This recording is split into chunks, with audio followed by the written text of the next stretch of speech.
எனக்கு எல்லாமே நீதான்டா எனக்கு எல்லாமே. சரி சரி வழக்கமா சொல்லுவோம்ல அதுதானே தெரியாமா? கறி குழம்புல போடுற உப்பு நீதான் ஒண்ணு ஒண்ணு ரெண்டு நீதான் என் friend. அது விராட் கோலி அடிச்சா 6 நம்ம 2 பேரும் ரொம்ப ரொம்ப சரி நீதான்டா நல்லா இருக்குடா. நீ நேத்து வரல நான் வாடி போயிருந்தேன். உன்னை பார்த்த உடனே ஓடி போயிட்டேன். ஐயோ என் பெஸ்ட் ஃப்ரெண்ட் நீ ஜாலியா இருக்கிற. இப்ப விளையாடலாம் ஓகேவா? என்ன விளையாட்டு விளையாடலாம்? கிரிக்கெட் விளையாடலாமா? கிரிக்கெட்டா? டேய் அந்த பையன்டா எப்ப பார்த்தாலும் தலை செஞ்சுனே இருப்பானே அந்த பையன்டா. மணியா? எங்க அந்த பையன்? டேய் மணி எங்க கூட்டத்துக்குள்ள என்ன இருக்கா தெரியா? இது மாதிரி வந்தா சொல்லுங்க. எங்க அப்பா அம்மா ஏமாத்திட்டு வர லேட் ஆயிடுச்சுடா. பேருதான் மணி, சரியான மணிக்கு வரது கிடையாது. பேரு மணின்னு பேர் வச்சிருக்க. மணி நான் மணிக்காவது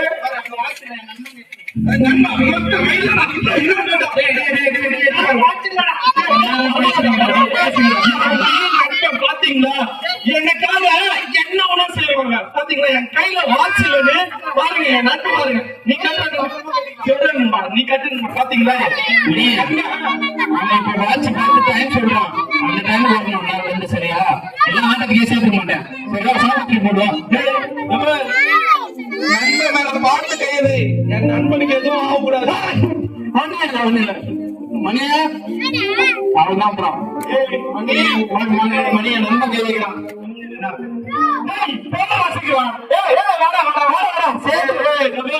என் உயிர் நண்பன் இவனுக்கு ஏதாச்சும் ஆச்சு சும்மா விட மாட்டேன். பாத்து நண்பா இதெல்லாம் போடணுமா? இவனை போட சரி சரி கையெல்லாம் போட்டு அசிங்கப்பட்டு என் நண்பன் தான் விளையாடுறான். நான் தான் ஜெயிச்சிருந்தேன். என் நண்பன் விளையாடுறான். நீ என்ன பண்ற? அழகா சூப்பரா பால் போடுற. சரியா? பால் நான் தானே போடணுமா? ஆமா போட்டு என் நண்பனுக்கு எதுனா வச்சிருக்கீங்க. ஒரு பக்கம் மூக்கு வச்சிருக்கேன். யாரா? ஓகே ஓகே நீ யாரு? ஓகே ஓகே நான் ஃபீல்டிங் நிக்கிட்டா? நான் ஃபீல்டிங் நிக்கிறேன். இங்கிலீஷ் தெரியாதா உனக்கு? இந்த பால் பொறிக்கு போடுறது. பால் பொறிக்கு சரி. ஓகே ஓகே அவன் மணிய பால் போட சொல்லிட்டு அவனே பொறிக்கு போட சொல்லலாம். நான் சொல் நீ தானே என் நண்பன். என் நண்பன் அடிப்பான். அடிச்ச உடனே பால் ஓடும். நீ எப்படி வச்சுக்கணும்? என் நண்பன் பேசுறான். அப்புறம் மைக் தூக்கி வச்சுக்கணும்.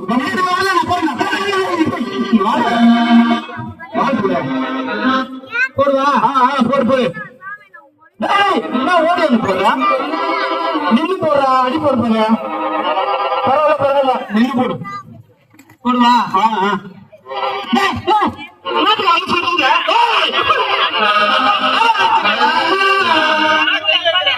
நானே பாத்துக்கிறேன். நானே வச்சிருவேன். அவனை பார்க்க தடி மாதிரி நின்று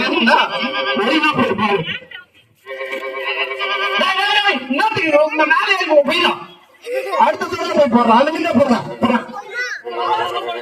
நான் விளையாட்டு வரலடா. அப்புறம் பேரு பாதி சாங்க தர சொல்லிடுறா. அது கும்பிடுவோம். மணியோட சீக்கிரம் போட்டா அவன் பண்ணிக்கிறான்.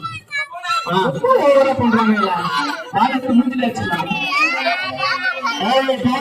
மணியே போடு. என்ன போடலையா? என்ன போடுறா? சீக்கிரம் போடுறேன். 15 ரன்டா. 15 ரன் வரும். என் நண்பன் 15 ரன்டா. என்கிட்ட என்ன பாருங்க உள்ள பாருங்க ஏய் நச்சரி அவன் போக மாட்டான் ஏய் போச்சு 20 ரூபாய்க்கு ஓட்டி அங்கிருந்து போய்த்தணும் 20 என்ன ஆமாடா ஏய் நட வச்சிருக்கீங்க என் ஃப்ரெண்ட் அச்சா 30 ரன் கூட தாங்கலாம் ப்ரோ ஆம்ஸ் பத்தல 30 ரன் ஈஸியா தரலாம்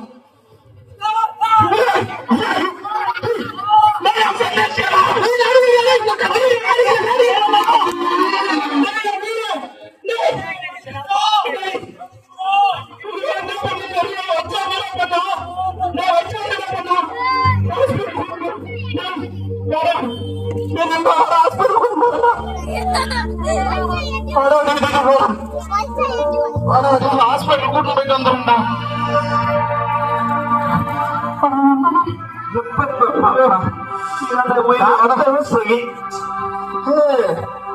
சாய் கிடைக்கணும் எங்க டாக்டர் டைம் ஆயிடுச்சு ஆளே காணும் முக கேஸா வாங்க கிட்டே போன நம்ம பழப்பை கிட்ட போயிடும் போலையே சரி டாக்டரே ஆளை காணும் எங்க போயிட்டாங்க இவங்க ஐயோ அப்பாயின்மெண்ட் வர ஏதாச்சும் ஆஹா இப்பதான் ஆபரேஷன் முடிச்சு வந்தேன் ஆபரேஷன் ஆமா ஆமா இப்பதான் முடிச்சு வந்தேன் இப்பதான் வந்துட்டு இருக்கேன் கிளினிக் வந்துட்டேன் நான் கூப்பிடுறாரு ஆமா டாக்டரே உனக்கு மேக்ஸே ஆபரேஷன் பண்ணிருக்காரு நீ என்ன ஆபரேஷன் தான் போயிட்டு ஏய் உன்னை கம்பவுண்டரா சேர்த்ததுல இருந்து நான் பண்ற ரோகம் இருக்கு பாரு சரி ஏதாவது கேஸ் ஏதாவது வந்துச்சா ஆமா உண்மையில கேஸா ஒண்ணு இருக்கு போலி டாக்டராமே ஏய் ஏன்டா கத்து சொல்லாதடா அப்படி அவங்க அகற்றுமா சரி சேர் போடு சார் போட்ட சின்ன உட்காங்க பேஷண்ட்டுக்குன்னு வாங்கினீங்க டெய்லி நீ தான் உட்காந்து போவீங்க சரி யாரா வந்தாலும் பாரு சீக்கிரம் பாரு நான் வர அப்புறம் வரமாட்டாங்களே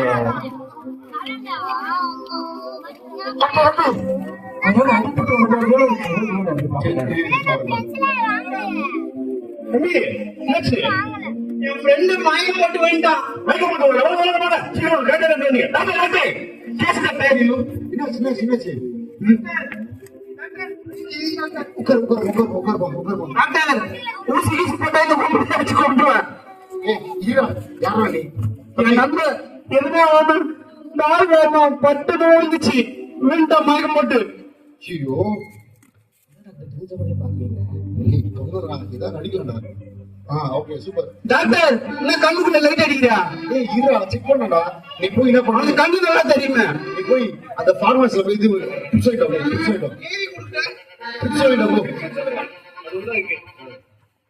என்னது டாக்டர், என்ன பண்ணலாம்? ஏய் இவனுக்கு ஒண்ணு இல்லடா சும்மா நடிக்கிறான்டா அவன் டாக்டர், என்ன டாக்டர், சாலை உட்காராம சரியாயிட்டான்? டாக்டர், பத்தியா நான் சொல்லல நான் சரியில்ல அவள என் நண்பன் சொன்னான் எனக்காக உயிரை கொடுப்பேன் நான் செக் பண்ண பாத்தீங்களா என் நண்பன் எனக்காக உயிரை கொடுப்பான் எந்த எல்லைக்குன்னா போவான் டாக்டர் இங்க வா அடா நீ நடிக்கிறது இல்ல ஹாஸ்பிடல்ல கிடைச்சதா வேணா நீ டெஸ்ட் பண்ண டெஸ்ட் பண்ண வேண்டியதுதானே டாக்டர் சொல்லிட்டே இருந்தான் டாக்டர் சரி நம்ம சும்மா செக் பண்ண லைட்டா செக் பண்ண சின்ன விஷயத்துக்கு பதறிட்டான் உனக்காக உயிரை கொடுப்பான் பதறிட்டான் உயிரை தருவான் உன் நண்பன் என் நண்பன் அப்படியா சரி சரி வரா வெயிட் பண்ணு இங்க பாரு அவன் நிறுத்த அவனை பூரா இங்க பாரு நான் சொல்றதை மட்டும் கேளு மயக்கம் போறவங்க நடி மயக்கப்புறமே நடிக்குமா ஏன் நான் ஒரு டெஸ்ட் வைக்கிறேன் உன் ஃப்ரெண்டு உண்மையான நண்பனா இல்ல டெஸ்ட் பண்ணிக்கலாம் சரியா தம்பி வாப்பா அப்படியே ஹோல்ட் பண்ணு ஹோல்ட் நல்லா ஹோல்ட் பண்ணு வந்தான் டாக்டர் டிப்ஸ் எல்லாம் வாங்கிட்டேன் டாக்டர் 10 ரூபாய் கொடுத்தாங்க சிப்ஸ் இல்லடா டிப்ஸ்டா டிப்ஸ் தான் அண்ணா யாரா இங்கிலீஷ் படிக்கலையா சரி டாக்டர் என் உசிரியா வந்தா டாக்டர் காப்பாத்துறீங்க please doctor please doctor doctor காப்பாத்துங்க காப்பாத்துறேன் அவன் உயிராம ஆமா டாக்டர் அப்படி பாடி டாக்டர் எனக்கு இருக்க ஒரே ஃப்ரெண்டு டாக்டர் ஒரே ஃப்ரெண்டா பாருங்க கறி குழம்புல பூரா உப்பு அவன் தான் என் நட்பு பாத்தீங்களா டாக்டர் உங்களுக்கே இவ்வளவு கஷ்டம் என் ஃப்ரெண்டு டாக்டர் காப்பாத்துங்க ப்ளீஸ்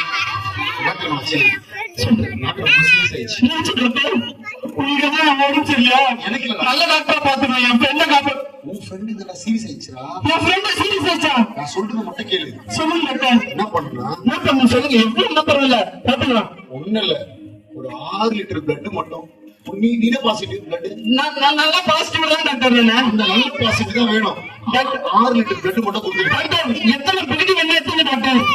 டாக்டர் ப்ளீஸ் டாக்டர், எத்தனை உயிரை காப்பாற்றுங்க. 6 லிட்டர் பிளட் என்ன தெரியுமா? 6 லிட்டர் எத்தனை படிக்க முடியும்? நண்பன் உடம்புல 6 லிட்டர் இருந்தா என்ன சொல்லுங்க? நீ செத்து போயிடுவ. செத்து போயிடுமா? ஆமா, யோசிச்சு முடிவு. டாக்டர் டாக்டர் கூட்டு வா. முடி பண்ணலையா? என் உடம்பு ரத்தம் மொத்தம் நான் செத்து போயிடுவேண்ணா. ஆமா, நீ இருந்தா போச்சு. நான் தான் உயிர். பரவாயில்ல டாக்டர். அவன் யாருன்னு எனக்கு தெரியாது, அவன் செத்து போனான். பரவாயில்ல டாக்டர். ஆதி, நான் உசுறு தானே முக்கியம். நான் நல்லா வாங்கி அவனை காப்பாற்றுறேன். ஏண்டா, நீதான் என் உயிர். டாக்டர் அதுக்கு எல்லாம் சும்மா கிடையாது. அவன் பணத்தை மாங்காக்கு போனேன், அவன் கருமாடி போடுறேன், அவன் காரியத்துக்கு பின்னாடி போடுறேன் டாக்டர். அண்ணு குத்தி ஏத்து போடுறேன் எல்லாருக்கும்.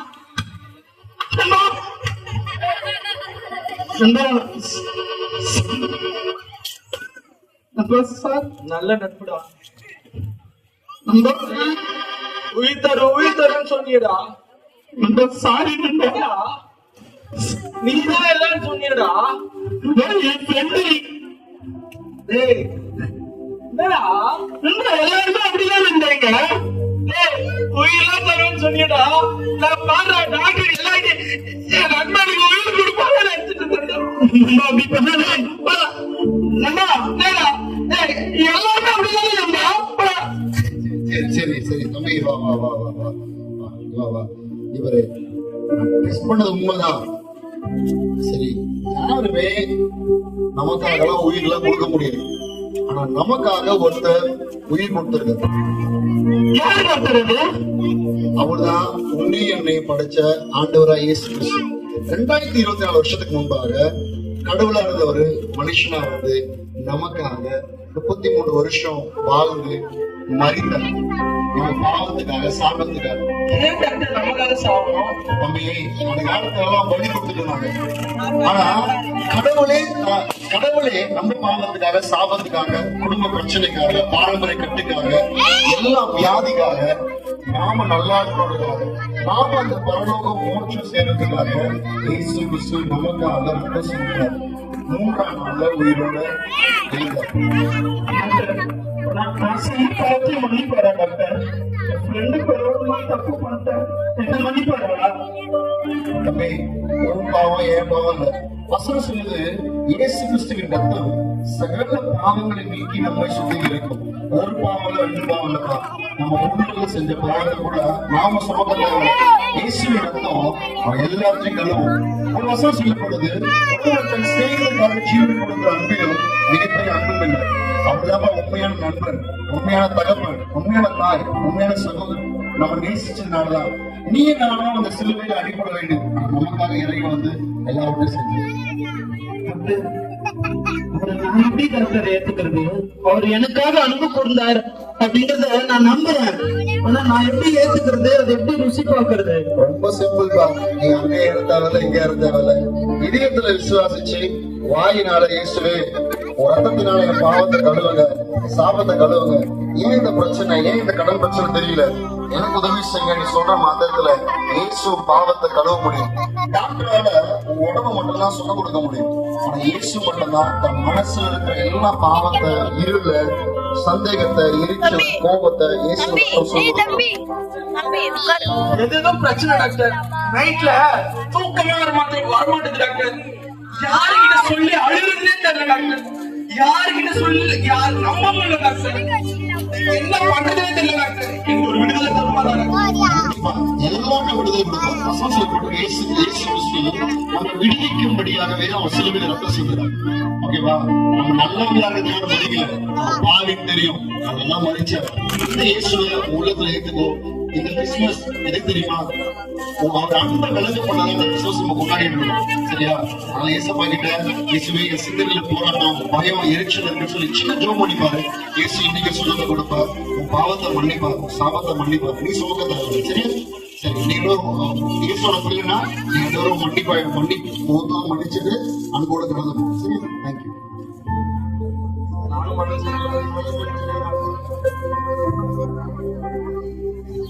சந்தோஷமா இருக்கீங்களா?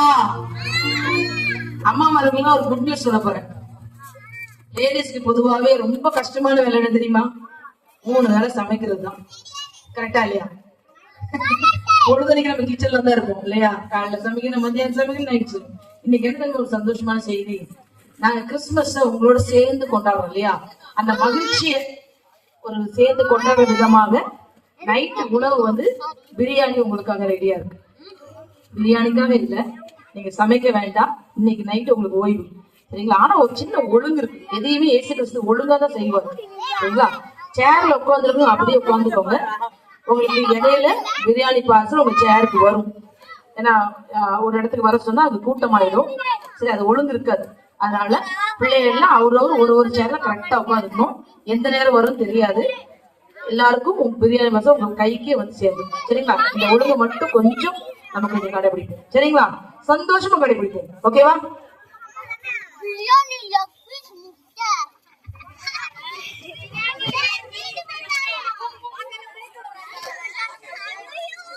சொல்றாங்க. அவங்க எல்லாருக்கும் ஒரு கரகோஷத்தை கொடுக்குறீங்களா?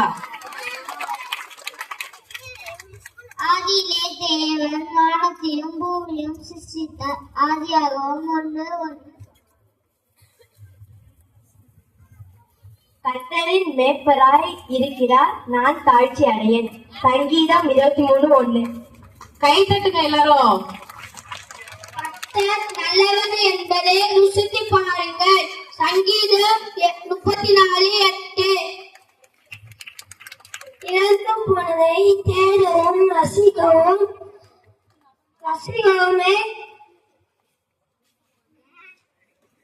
கிறிஸ்து இயேசு உலகத்தில் வந்தார். லூக்கா 19:10.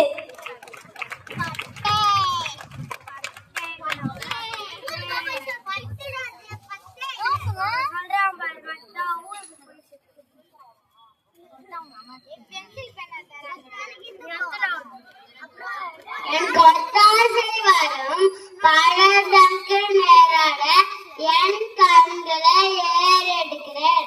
வானத்தையும் பூமியும் உண்டாக்கிற கர்த்தரிடத்திலிருந்து எனக்கு ஒத்தாசை வரும். உன் காலை தள்ளாவிட்டால் உன்னை காக்கிறவர் உறங்கார். இதோ இஸ்ரவேலை காக்கிறவர் உறங்குவதும் இல்லை, தூங்குவதும் இல்லை. கர்த்தர் உன்னை காக்கிறவர், அவர் உன் வலது பக்கத்திலே உனக்கு நிழலா இருக்கிறார். பகல்ல வெயிலாகும் நிழலாகும் உன்னை சேது இல்லை.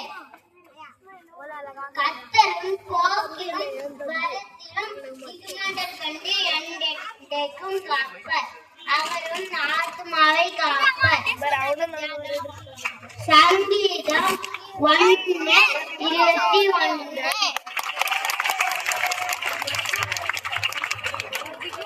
ஓகே, எல்லாருக்கும் கிறிஸ்துமஸ் நல்வாழ்த்துக்கள். நான் ரொம்ப சந்தோஷமா இருக்கேங்க. நான் எல்லாரையும் நிறைய பேர் வந்து என்னை பார்த்தா சிரிக்கிறீங்க, ரொம்ப சந்தோஷமாவும் இருக்கிறீங்க.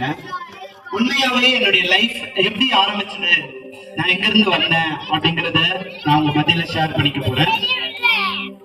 என்னுடைய லைஃப் ஃப்ரம் தி பிகினிங் எப்படி தொடங்குச்சு அப்படிங்கறதையும், நான் என்னென்ன படிச்சிருக்கேன், இப்ப நான் என்ன பண்றேன் அப்படிங்கறதையும் உங்க மத்தியில ஷேர் பண்ணிக்க போறேன். நான் ஒரு தம்பி, ஒரு தங்கச்சி, என் கூட பிறந்தவங்க. என் குடும்பத்துல பெரிய மாடி வீடு, பெரிய மித்த வீடு. நீங்க யோசிச்சுப்பீங்களா ரொம்ப பெருசா இருக்கும் அப்படின்னு சொல்லி. ஆனா அப்படி இல்ல. எப்படி தொடங்குச்சு அப்படின்னு சொன்னா, வெயில் அடிச்சது அப்படின்னா எங்க வீட்டுக்குள்ள ஸ்ட்ரைட்டா வெயில் அடிக்கும். மழை வந்துச்சு அப்படின்னு சொன்னா எங்க வீட்டுக்குள்ள பாத்திரம் வைக்க இடமே பத்தாது, அவ்வளவு பாத்திரம் ஃபுல்லா தண்ணியா இருக்கும். எங்க அப்பா நிறைய குடிப்பார் தினைக்கும். இது ஒரு நாள் 2 நாள் மட்டும் கிடையாது, ஒவ்வொரு நாளும் நடக்கும். அன்னைக்கு நைட் எங்க அப்பா குடிச்சிட்டு வந்தாரு அப்படின்னு சொன்னா அன்னைக்கு நைட் ரொம்ப சண்டை நடக்கும். அம்மாவை தலைய உடைச்சிருவாங்க, வீட்டுல இருக்க பொருளை உடைச்சிருவாங்க. நாங்க தூங்கவே முடியாது. காலை கெட்டியா பிடிச்சிட்டு அழுதுட்டு இருக்காங்கப்பா, வேணாம்ப்பா வேணாம்ப்பா. கதை நம்ம சத்தம் இன்னைக்கு கூட என் மனசை வந்து பாதிக்குது. அது ரொம்ப ரொம்ப கஷ்டமாவும் இருக்கும். எல்லாரும் ஸ்கூல் போவாங்க, நான் பிறந்த குடும்பத்துல எங்க அம்மாவும் அப்பாவும் வேலைக்காக வெளியூர் போயிருவாங்க. என்ன எங்க பாட்டி தான் பாத்துப்பாங்க. எங்க பாட்டியால நான் டெய்லி வச்சு குளிக்கணும், நல்லா ட்ரெஸ் பண்ணி நான் ஸ்கூலுக்கு அனுப்பணும் அப்படின்ற ஒரு உணர்வே இருக்காது எங்க பாட்டிக்கு. என்ன அப்படிதான் வளர்த்தாங்க. நான் ஸ்கூல் கடந்து போவேன், என் பக்கத்துல எந்த பசங்களும் உட்கார மாட்டாங்க. ஏன்னா அவ்வளவு அழுக்கா இருப்பேன். என் ட்ரெஸ் துவைச்சு கொடுக்க ஆளே இருக்காது, அவ்வளவு அழுக்கா இருப்பேன். என் ஃப்ரெண்ட்ஸ் நிறைய பேர் என்ன கிண்டல் செஞ்சிருக்காங்க. மதியம் சாப்பாட்டுக்காக ஒவ்வொருடைய பசங்க சாப்பிடும் போது அவங்க முகத்தையும் அவங்க தட்டுல இருக்கிற அந்த சாப்பாட்டையும் பார்த்து பார்த்து வாங்க. எனக்கு மதிய உணவு பல டைம் பட்னியா கூட இருந்திருக்கேன். இது நான் 1ஆம் கிளாஸ் 2ஆம் கிளாஸ் எல்லாம் கிடையாது. நான் 12th படிக்கும் போதே 12th படிக்கிற வரையிலும் இப்படிதான் இருக்கும். பல டைம் லஞ்ச் பிரேக்ல நான் ஸ்கூல் உள்ளவே இருக்க மாட்டேன், லஞ்ச் வெளியே போயிடுவேன். ஏன் அப்படின்னா அந்த பசங்க எல்லாம் சாப்பிடுவாங்க, ஆனா நம்ம வயிறு அதை பார்த்துட்டு இருக்கும்போது ஒரு மாதிரி ஏளனமா பேசுவாங்க அப்படின்னு சொல்லி. வறுமையின் காரணமாக நான் ஸ்கூல் படிக்க போகணும் அப்படின்னா ஒவ்வொரு நாளும் பஸ் ஃபேர் தேவைப்படும். எங்க அப்பா நிறைய குடிக்கிறதுனால எங்க வீட்டுல எங்க தம்பியோ என் தங்கச்சியோ என்னையோ படிக்க வைக்கணும்ன்ற எண்ணமே அவருக்கு இருக்காது. எங்க அம்மா கஷ்டப்படுறது அவர் பண்ண கஷ்டத்தை, அவர் பண்ண கடனை கட்டுறதுக்கே சரியா போயிடும். ஒவ்வொரு நாளும் அவங்க கஷ்டப்பட்டு வருவாங்க, ஏதோ ஒரு கொஞ்சம் காசு கொண்டு வருவாங்க. அந்த கொஞ்சம் காசு அவங்க கடன் கட்டுறதுக்கும் மீதி காசு அவர் புடுங்கி கொண்டு போய் குடிக்கிறதுக்குமே சரியா இருக்கும். ரொம்ப அழுகாட்சியா இருக்கும்.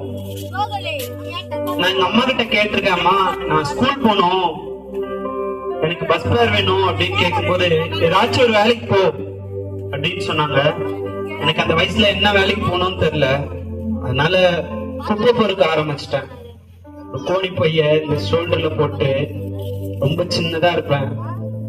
தெரு ஓரங்கள்ல அப்படியே நடந்து போயிட்டே இருப்பேன். ஸ்கூல் பசங்க அதே ஊர்ல தான் இருப்பாங்க.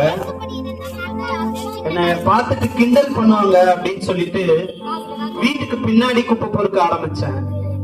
நிறைய அசிங்கம் இருக்கும், ரொம்ப கேவலமான விஷயங்கள் தான் இருக்கும். அது எல்லாத்தையும் தாண்டி போயிருக்கேன். கால்ல செப்பல் கூட இருக்காது. பல டைம் பெரிய பெரிய முள் கால்ல குத்தி அதே இடத்துல உட்கார்ந்து அந்த முள்ளு எடுக்கிறதுக்குள்ள அவ்வளவு ரத்தம் வரும். ஒரு நாள் எனக்கு இது ஞாபகம் இருக்கு. நிறைய சாக்கடை தண்ணி, நிறைய அசிங்கம் எல்லாம் மிதக்குது. அந்த குப்பை பொறுக்கும் போது இவ்வளவு தூரம் இந்த தண்ணியில நான் நடந்து ஒரு இடத்துல இருந்து இன்னொரு இடத்துக்கு போயிருக்கேன். நிறைய நாத்தம் அடிக்கும். அந்த காசு எல்லாம் சேர்த்து என்னுடைய படிப்புல நான் ஃபீஸ் கட்டுறதுக்கும் எங்க ஸ்கூல்ல பஸ் ஃபேருக்கும் அதுக்கு மட்டும் தான் நான் யூஸ் பண்ணியிருக்கேன். நிறைய பசிக்கும், என்ன பண்றதுன்னே தெரியாது. ஆனா ஒரு விஷயம் மட்டும், எப்படின்னா படிச்சா போதும், ஏதாவது ஒரு வேலை கிடைக்கும் அப்படின்னு இருந்தேன். என் லைஃப்ல நான் 10th நிறைய மார்க் எடுப்பேன் அப்படின்னு சொல்லி நிறைய பேர் யோசிச்சாங்க. அந்த நம்பிக்கை எனக்கு ரொம்ப அதிகமா இருந்துச்சு. நம்ம நம்பினது ஒரு டைம் நம்மளுக்கு கையில கிடைக்கல, நம்ம எதிர்பார்த்தது கிடைக்கல அப்படின்னா அந்த ஃபெயிலியரை தாங்கவே முடியாது. என் 10th லைஃப்லயும் என் +2 லைஃப்லயும் நான் அதை அனுபவிச்சேன். என்னால தாங்கவே முடியல. நான் ஃபெயில்லாம் ஆகல, நல்ல மார்க் தான் எடுத்தேன். ஆனா நான் எதிர்பார்த்த மார்க் இல்ல அப்படின்னு சொல்லி நான் சாக 2 தடவை போயிட்டேன். 2 தடவை சூசைட் அட்டன் பண்ணிட்டேன். ஒருவேளை இன்னைக்கு என்ன இந்த கடவுள் தெரிந்து கொள்ளல அப்படின்னு சொன்னா என் பணத்தை முன்னாடி நிறைய புல்லு மரம் அப்படி முளைச்சிருக்கும். என் குடும்பத்திலேயே, ஏன் என் வரலாறு, எங்க அப்பா அம்மா, அவங்க அப்பா அம்மா குடும்பத்திலேயே யாருமே 10th பாஸ் பண்ணது கிடையாது. நான் ஒரு நாள் இது மாதிரி ரொம்ப கஷ்டத்துல உட்கார்ந்துட்டு இருக்கும் போது எங்க ஸ்கூலுக்கு வேதாகம ஐக்கிய சங்கம் அப்படின்னு சொல்லி ஒருத்தவங்க வருவாங்க. அவங்க சொன்னாங்க, தம்பி, இயேசு கிறிஸ்துவின் ரத்தம் சகல பாவங்களையும் நீக்கி உன்னை சுத்திகரிக்கும். உன்னுடைய அசிங்கம் எல்லாம் மாறும். உன் வறுமை, உன் தரித்திரம், உன் வீட்டின் நிலைமை எல்லாம் மாறும். நீயும் சந்தோஷமா இருப்ப அப்படின்னு சொல்லி சொன்னாங்க.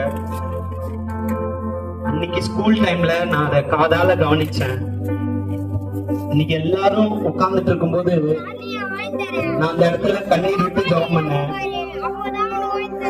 இயேசுவே, நீங்க உண்மையா என் வாழ்க்கைய மாத்துவீங்க அப்படின்னா இந்த குப்பை பொறுக்குன இந்த பையனை உங்களால மாத்த முடியும். ஒரு அசிங்கத்துல எவ்வளவு கேவலமான இடத்துல நடந்து போன இந்த பையனை உங்களால மாத்த முடியும்னா ப்ளீஸ் மாத்துங்க.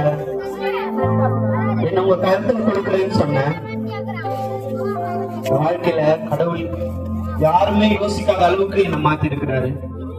என் ஜெனரேஷன்ல யாருமே 10ஆம் கிளாஸ் படிச்சது இல்ல. ஃபர்ஸ்ட் கிராஜுவேட்டா ஏசாமி என்ன ஏரோநாட்டிக்கல் இன்ஜினியர் முடிக்க உதவி செஞ்சார். அது மட்டும் இல்லாம டாக்டர் ஏபிஜே அப்துல் கலாம் ஐயா படிச்ச அந்த காலேஜ்ல ட்ரோன் பைலட்டிங் முடிக்க எனக்கு கடவுள் கிருபை செஞ்சாரு. அது மட்டும் இல்லாம என் பக்கத்துல யாரும் உட்கார மாட்டாங்க. அவ்வளவு அசிங்கமா இருப்பேன், அவ்வளவு கேவலமான ட்ரெஸ் என் ஸ்கூல் டைம்ல. இப்போ ஏர்போர்ட்ல ஒர்க் பண்றேன். நிறைய நிறைய நிறைய தொழிலதிபர்கள், நிதியமைச்சர், அது மாதிரி பல அமைச்சர்கள் கூட நான் உங்களோட சேர்ந்து நான் இப்ப நடக்கிறேன். கடவுளை நான் மாத்தினாரு. தம்பி தங்கச்சி யாரோ ஒருத்தர் கேக்குறீங்க, ஆனா என் லைஃப்ல இயேசு மாத்துவாரா? நீங்க சொல்றீங்க, ஆனா இதை விட கஷ்டம் ஒவ்வொரு நாள் நான் என் வீட்டுல அனுபவிக்கிறேன். நீங்க உங்க கடவுள் மாத்துவாரா அப்படின்னு சொல்லி கேக்குறீங்களே. சத்தத்தை கேட்டிருக்க யாரா வேணா இருக்கலாம். எனக்கே என்ன பிடிக்காம இருந்தது, கடவுள் என்ன மாத்தினாரு. ஒரே காரணம் தான், நான் பெருசா அவருக்கு எதுவுமே கொடுக்கல. என் இருதயத்துல கொஞ்சோண்டு இடம் தான். என்ன மாத்த உங்களால முடியுமான்னு கேட்டதுதான். என் அசிங்கத்தை மாத்த உங்களால முடியுமான்னு கேட்டதுதான். இப்ப கடவுள் நல்ல வேலையை கொடுத்திருக்கிறார், நல்ல வீட்டை கொடுத்திருக்கிறார். என் தம்பி இப்ப நர்ஸா ஒர்க் பண்ணிட்டு இருக்கான். என் தங்கச்சி மேக்ஸ் முடிச்சுட்டு ஒரு ஹாஸ்பிட்டல்ல ஒர்க் பண்ணிட்டு இருக்கா. என்ன மாத்திட்டாரு. முன்னாடி நான் நிக்கிறேன். என் குடும்பத்துல சமாதானத்தை கொடுத்துட்டாரு, என் வாழ்க்கையில சந்தோஷத்தை கொடுத்துட்டாரு. எனக்கு செய்ய முடியும்னா அன்பு அம்மா, அன்பு அப்பா, அன்பு தம்பி தங்கச்சி, அக்கா அண்ணா, நான் சொல்றேன், உங்க வாழ்க்கையிலயும் தேசாமி ஒரு பெரிய வெளிச்சத்தை கொண்டு வருவாங்க. உங்க வாழ்க்கையில தரித்திரம், என்னால படிக்க முடியலங்கிற எண்ணம், எங்க அப்பா இவ்வளவு கஷ்டப்படுறாங்க அப்படிங்கிற எண்ணம், அது எல்லாத்தையும் மாற்றுவார். எல்லாரும் ஒரு செகண்ட் இல்லாம இதுவே இந்த ஒளியை கேட்கிறேன், சத்தத்தை கேட்கிறேன். எல்லாருடைய வாழ்க்கையில ஒரு வெளிச்சத்தை உருவாக்க பிதாவே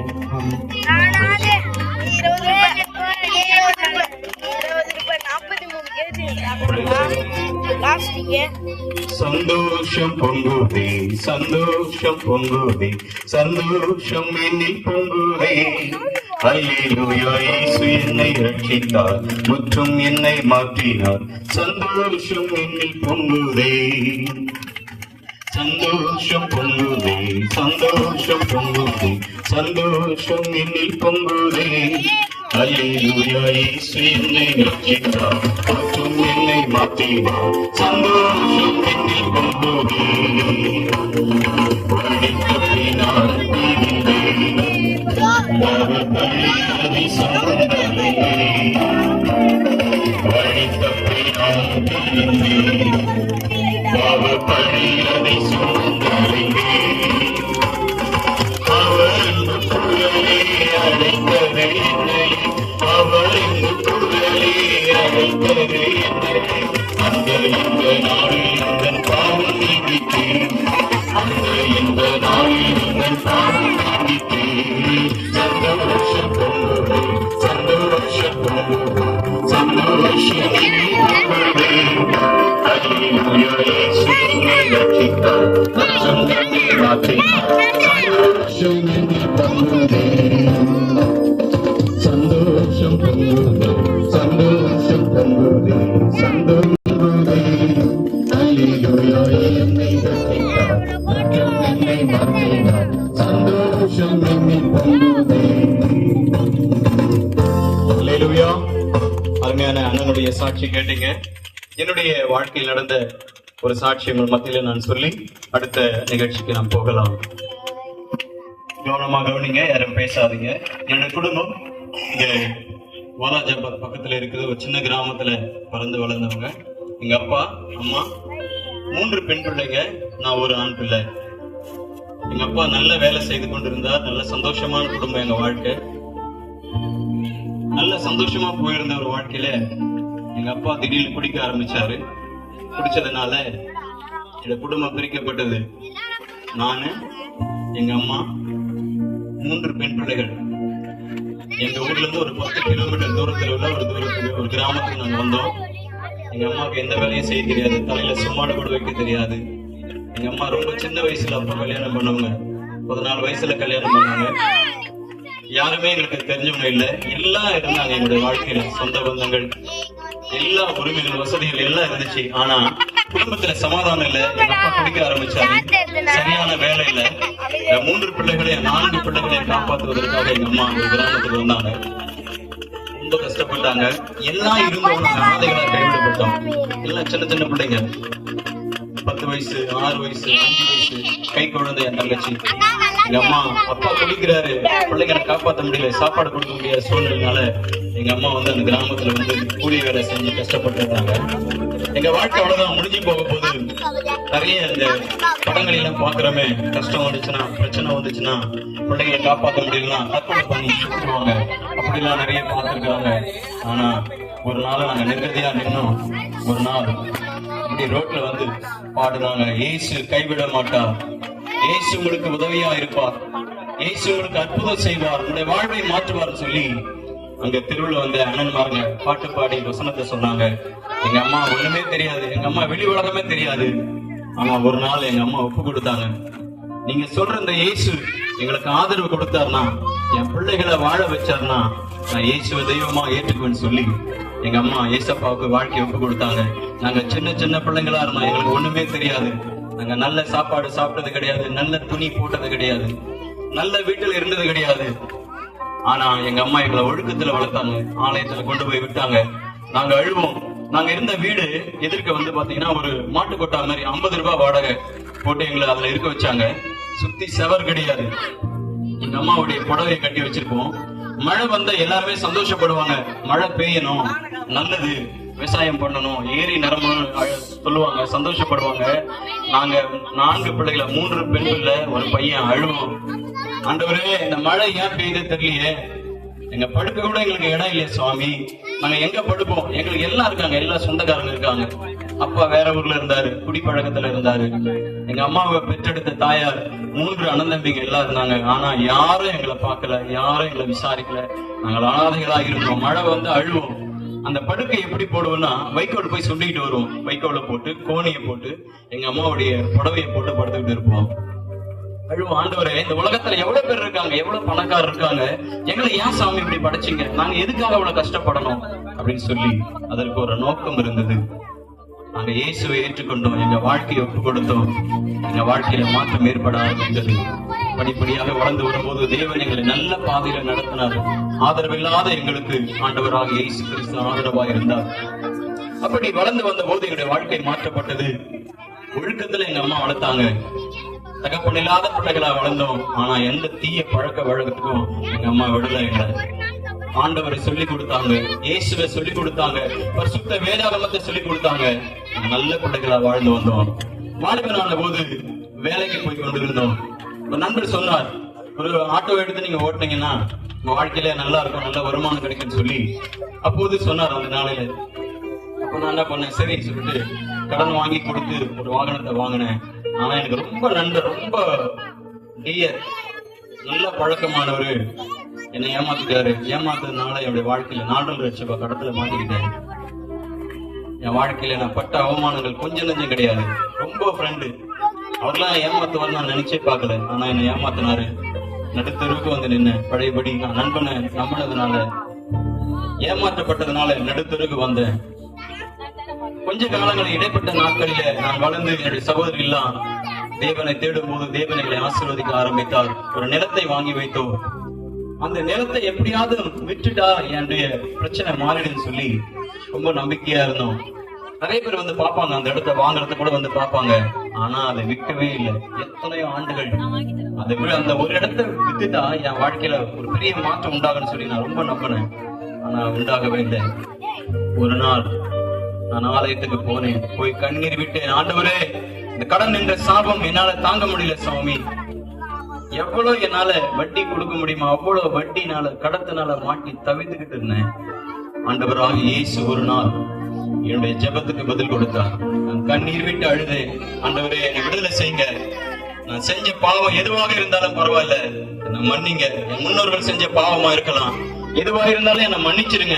என் வாழ்க்கையில ஒரு ஒளியை ஏற்றுங்கன்னு சொல்லி நான் கண்ணீர் விட்டு அழுது ஜெபம் பண்ணேன்.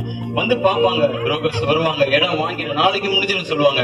ஆனா அதை விற்கவே இல்லைங்க. ரொம்ப மனசு வேதனைப்பட்டு உடைஞ்சு போனேன். வாழ்க்கையினுடைய கடைசிக்கு போனேன். என்னால வட்டி கட்ட முடியல, கடனை தாங்க முடியல. தாங்க முடியாத பாரம் ஆண்டவராக இயேசு என் வாழ்க்கையில ஒரு நாள் அற்புதம் செய்தார். இடம் விற்கப்பட்டது. எல்லா கடனையும் கொடுத்து தீர்த்தேன். ஆண்டவர் இன்றைக்கு என்னை வாழ வைத்திருக்கிறார். என்னுடைய வாழ்க்கையில் அதுக்கு பிற்பாடு திருமணம் நடந்தது. 2 பிள்ளைகளை கொடுத்திருக்கிறார். கர்த்தர் என்னை ஆசீர்வதித்தார். நான் உலக வாழ்க்கையில நான் அப்பாவோடு வாழ்ந்ததில்லை. என்னோடு வாழ்ந்தவர்கள் அநேகர் பாவமான வாழ்க்கைக்கு போனார்கள். ஆனால் தகப்பன் இல்லாமல் வாழ்ந்தாலும் நான் தேவனை தேடி வந்தபடினால, தேவனுடைய நிழலில வந்தபடினால கர்த்தர் என்னை காப்பாற்றினார். இன்னைக்கு உங்கள் மத்தியில சாட்சியாக வைத்திருக்கிறார். இன்னைக்கு நான் ஆசீர்வாதமாக இருக்கிறேன். ஒருவேளை இங்கே கேட்டுக் கொண்டிருக்கிற, இங்க அமர்ந்து கொண்டிருக்கிற யாராகிலும் நம்முடைய வாழ்க்கையில எனக்கு யாரும் இல்லை, வசதி இருக்குது, பணம் இருக்கிறது, உற்றார் நண்பர்கள் எல்லாம் இருக்கிறார்கள். ஒருவேளை அப்படிப்பட்ட கைவிடப்பட்ட நிலையில் இருப்பீர்களானால் இன்றைக்கு நான் உங்களுக்கு சொல்கிறேன், உங்களுக்காக ஒரு தெய்வம் இருக்கிறார். அவர் ஆண்டவராக இயேசு கிறிஸ்து. நீங்கள் எந்த நிலையில் இருந்தாலும் சரி, அவர் உங்களை கைவிட மாட்டார். ஒருவேளை கடன் என்ற சாபம், வியாதி, வறுமை ஏதாக இருந்தாலும் பரவாயில்லை, இன்றைக்கு உங்களை வாழ வைக்க ஆண்டவராக இயேசு கிறிஸ்து இன்றைக்கு வந்திருக்கிறார். என்னை வாழ வைத்தவர், என் குடும்பத்தை வாழ வைத்தவர், இன்றைக்கு அவர் உங்களை வாழ வைக்க வல்லவராக இருக்கிறார். தொடர்ந்து உங்களுக்காக நாங்கள் ஜெபிக்கிறோம். இந்த கிறிஸ்துமஸ் நன்னாளிலே உங்களை நாங்கள் மனதார வாழ்த்துகிறோம். இந்த கூடுகையினுடைய முடிவிலே உங்களுக்காக நாங்கள் ஜெபிக்கிறோம். தவறாமல் வந்து ஜெபித்துக் கொள்ளுங்கள். இயேசு தாமே உங்களை ஆசீர்வதிப்பாராக. ஆமென். கரங்களை தட்டலாமா? என்ன ஒரு அழகான சாட்சி இல்ல? இது கதைகள் அல்ல, அவர்கள் வாழ்க்கையில் நடந்த உண்மை சம்பவம் இல்லையா? சரி, இப்ப எவ்வளவு நேரம் எல்லாம் ப்ரோக்ராம் நல்லா பாத்தீங்க. இப்ப கடைசி நேரத்துக்கு வந்துட்டோம். இசப்பா என்னோட பேசுவீங்களா அப்படின்னு நீங்க கேட்டீங்கன்னா ஆண்டவரோட பேசுவார். தம்பி தங்கச்சி இப்போ நீங்க அமைதியா இருக்கணும், சரியா? ஒரு சில ஆட்கள் இங்க இருக்கிறாங்க, அவங்க பாப்பாங்க எந்தெந்த தம்பி தங்கச்சி ரொம்ப குவாய்ட்டா அமைதியா இருக்காங்களோ அவங்களுக்கு ஒரு சர்ப்ரைஸ் காத்துக்கிட்டு இருக்கு, சரியா? சிலர் அதை நோட் பண்ணுவாங்க, எனக்கு தெரியப்படுத்துவாங்க, சரியா? இருக்க இடத்துல ஒரு நிமிஷம் கண்ணை மூடுங்க. உங்க வாழ்க்கையில எந்த வகையான பிரச்சனை எதுவா இருந்தாலும் சரி, வெளியே நான் யார்கிட்டயுமே சொல்ல முடியாது, என் இதயத்துல இருக்கிற ஒரு பாரம், அதுக்கு பதில் வேணும் நினைச்சீங்கன்னா ஆண்டவரோட பேசுவார். கண்ண முடியலாமா?